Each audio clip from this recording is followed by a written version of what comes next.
In this video, I'll tell you about my favorite grave in Elden Ring. Now in this game, there are several things that I really despise going through. Birds, dragons, and chariots. But in this case, when you exact your revenge, it's nothing sweeter than that. Now some of the locations may be brutal, but my favorite one is something else. It's called Auriza's Hero's Grave. You will find the location later in the game, and usually with every new game plus, I look forward to this location. Now when you go to the wiki and read the description, it says a tomb found on the outskirts of the royal capital. Larger than most catacombs, this was built to horror a fallen champion and is heavily guarded to this day. Now that can be deceiving because the area is not that big. It's better to go there when you're leveled up and you can, counter some of the enemies. But as always, make sure to have some snacks because the elevator takes a while.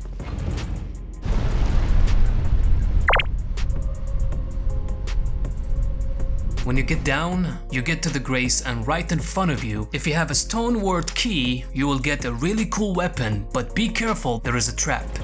Basilisks in the area, as they are the common enemy over here. After you take care of them, you get a cool weapon called the Golden Epitaph. And the Ash of War Last Rites grants the user and the allies in the vicinity the effect of the Sacred Order. That is very effective when you go against the undead. After you enter, you will be welcomed by a friendly face, and you'll go through the usual, running quick and hiding in places so you won't get killed. But going through the second phase, I think, is the most difficult part, as the timing there is very tight, so as soon as it turns around, you have to run behind it and go to the safe spot. But the cool thing here, in each phase there will be a safety spot to stand in. It might be scary when it's moving in front of you, but don't worry, I will show you the spots. So over here, obviously I died several times. You take the runes, fan daggers, which are very effective. You drop down, there will be a lot more basilisks, so you have to be careful. And the grave glovewort to charge your summons. And yeah, this area has a really cool summon. A lot more enemies around. And the grave violet. It is used to craft rancor pot that summons vengeful spirits. That can be useful in some tight spots in the game.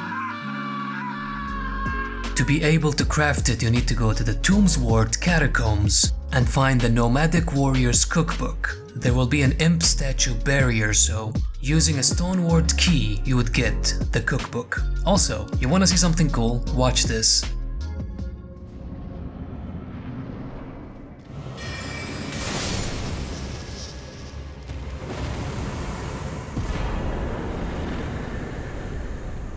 When you beat the boss, you get the Luthiel the Headless, who used to be very useful in the start of the gameplay, but later in the game you need to find other summons. Now here looks can be deceiving, but if you take a left, go over here, you may die. So you don't want to do that. See right there is an item, you need to go there to reach the right spot. You get a stoneward key and a ghost glovewort level 6. Skeletons, take care of those. You will notice here that two chariots are moving beside each other. What you want to do is avoid the one on the right. You go to the left, backwards, take the glovewort. You need to be careful because now the chariot will come all the way down and to safety. Hey skeleton. He's dead. Kill him. Kill him. Kill him! Dude, oh, freaking finally, man, these walls. As soon as the chariot goes up, we're going down. We run through here. If you're playing online, you will see the messages telling you where the safety spot is and a golden ruin, which can be effective. So to the left, there is a secret area that you need to drop down that leads to the death of the chariots, and you can skim through this area easily after doing that. Now, after you open the door, you will go down and there will be a boss and a couple of skeletons that you can take care of easily. A stake of miracle in case you died in the boss fight, which I did. And the boss fight is a Crucible Knight and another Crucible Knight, Ordivis. I summoned the Mimic, but to be honest, even with the nerf, at a 10+, it can be very useful, but to be honest, after the update, there are other ashes that can be more useful and more powerful to aid you in the fights. you take care of the boss, you get the Ordivis Greatsword and the Crucible set. Now I know this is not true, but for me when I use a Bloodhound step, I feel like it's more faster than simply running, which I don't think is true, but for some reason I feel safer using it. Now to the main event, I'll show you how to drop down over here. Because the timing is very short, what I would suggest is to see the guy over here and just drop down. Yes, right in that spot. Now when you drop down, everything will be easy. You go forward, you get a Holy Grease, and you drop down again, you go straight.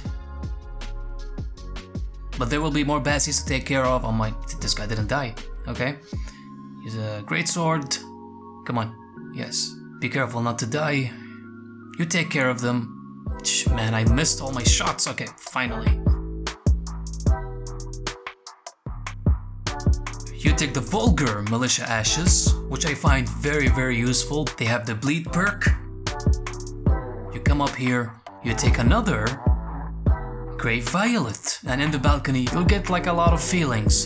Despair, depression, pain, suffering, all of those. So at first I thought maybe I should use my bow and attack the light beams, and that will kill the chariots. Maybe that will do the trick, but obviously that wasn't the case. You need to go back down and do more platforming over here, take care of the skeleton.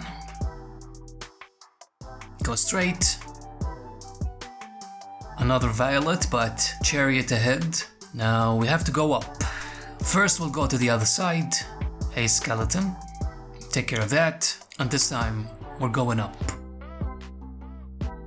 And to the right. So here's the trick. Take another Glovewort. Attack the pillar, but be careful because the fire will spew. And here you need to go back, so an easy way to do that to just... You go back to the Grace, but something will be different. When you reach down, you will notice there is an extra chariot showing up over here.